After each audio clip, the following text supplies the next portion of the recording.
All right, today we are going to take a quick look at an InDesign project that will lead to a more complicated project as we get through this one and move on to some other things. But this particular project focuses on what is called data merge. Data merge is really going to give us the ability to take a list that's been created in Excel. That list can be anything that we want to populate. It can be data, it can be names, it can be pictures, but these are things that move. So this helps with a little bit of handling large bodies of information. And the way we're going to use it, we're going to use it to create a set of festival tickets. These festival tickets will all have a unique number that go with them. So in the upper left-hand corner, that number will change based on every ticket that we create. The cool thing about this particular function inside of InDesign is you have to create one ticket. Out of all of these ones we're going to create, we're only going to create one. And then there's going to be a field in the upper left-hand corner. I can go to it real quick. So this is what we're going to be creating. And this little field here that says 1501, that's actually a variable data field. So as it will look at it, it'll run an action on it. And it will copy and duplicate all those pieces as it inserts a different number into there. In this particular case, we're only creating 5 tickets, but one could see how this would be very valuable. Say you do an example of prom. Prom's coming up here, and every student's going to have an assigned seat that goes to them. So we can assign a number and a name. So when you come in to prom, you're able to find your name on a place card, and you go put that place card at a table. Well, it would be really tedious to have to sit here and try to create an InDesign document, individually type, the couple 600 people that show up to prom, type their names individually. So what happens in prom's case is an Excel spreadsheet list is provided to me or the designer. We take that, turn that into what is called the tab delimitative file, and then simply put it into our document here, and it will create each one of those placeholders for us, and then we print it and cut it, and we're done. So that's the beauty of using a data merge function. Before we get to that, though, what we're going to have to do, and what you're going to do today in class, is actually create all of these boxes that we see here. So before we get to that, let's go back to the top of this document and talk about it really quick.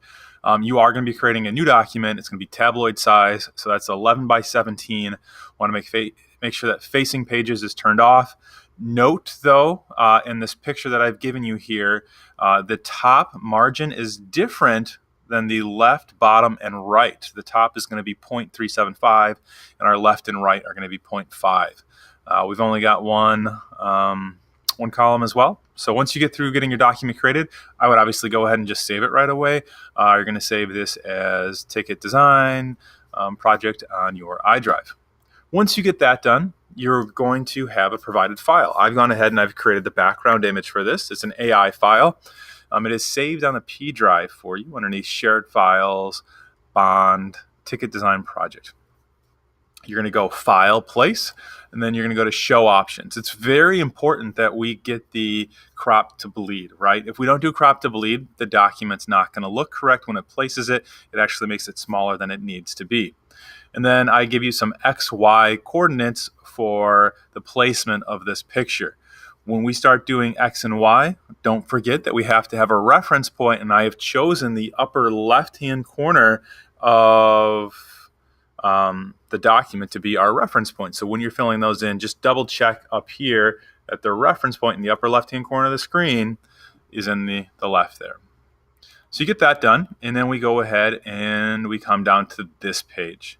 You can see there are a lot of different things that need to be created. What you first start off with is this picture in the background, but then you've got all of these boxes that need to be created. Let's take a look at them really quick. We've got an X, Y location for the box, which has to be created. We also have our width and our height. So simply what I would do is I'd come out to my screen and I'd click once. By clicking once, I'm able to come in, give it its width and its height, and then I can go up top here to the X, Y coordinates, type it in, and trust the measurements. Don't try to look off the document and see if it's being placed correctly. Just trust that you are placing things in the right place. Also, what I have done below each one of these boxes is put a font size. The font size correlates to the font size that is actually used in the box. You can see this one was 12. Right here, this would be size 23. This box is a little special. Make sure you format it correctly. When you get to it, you'll see what I mean. 15, 12, 14. And another thing we're going to be doing is we're going to be looking at formatting on this. So you can see that I have got uppercase, lowercase, I've got all caps being used, I've got alternating colors, but all of that stuff's kind of been laid out down here. You're going to be using Helvetica Medium as your font face, but you notice there's this font skew. So wherever you see a font that represents maybe what looks like italic, we're going to use font skew instead, and we're going to use 12 PT for the font skew. You'll notice it's being used here, over here on this side. It's being used up top, and you'll also notice that the letter 568 9th Ave Street, the little TH is actually what's called a superscript. So to do superscripts, once you have your characters panel open, you would be able to choose superscript from the drop-down submenu. If you highlight it and then choose superscript, it will go ahead and make that smaller. And same if you wanted to do text that was down low, you could do subscript. So super flies high, sub goes low like a submarine.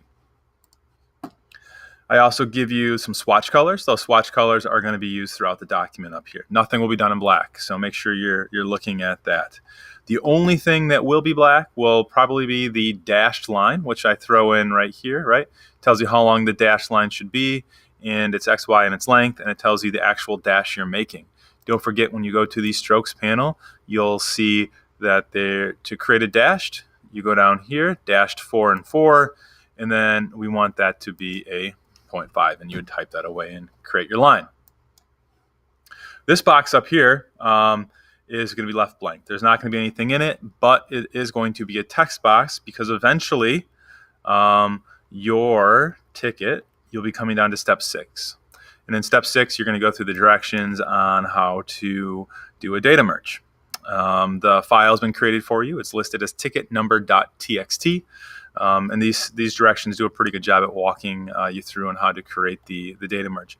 Just note that when creating the data merge file, you'll actually end up with a separate file to the right of this. So it's never going to ruin the original work you've been doing. What it does is it creates a second file, and that file is actually going to have the data merge data in there, creating you your 5-up version. Once you get done with that, I do have some steps on how to print this correctly. It's very important that we follow those and work our way through that. And then we want to make sure that our name is being printed in the lower right-hand corner of the document. And that is it.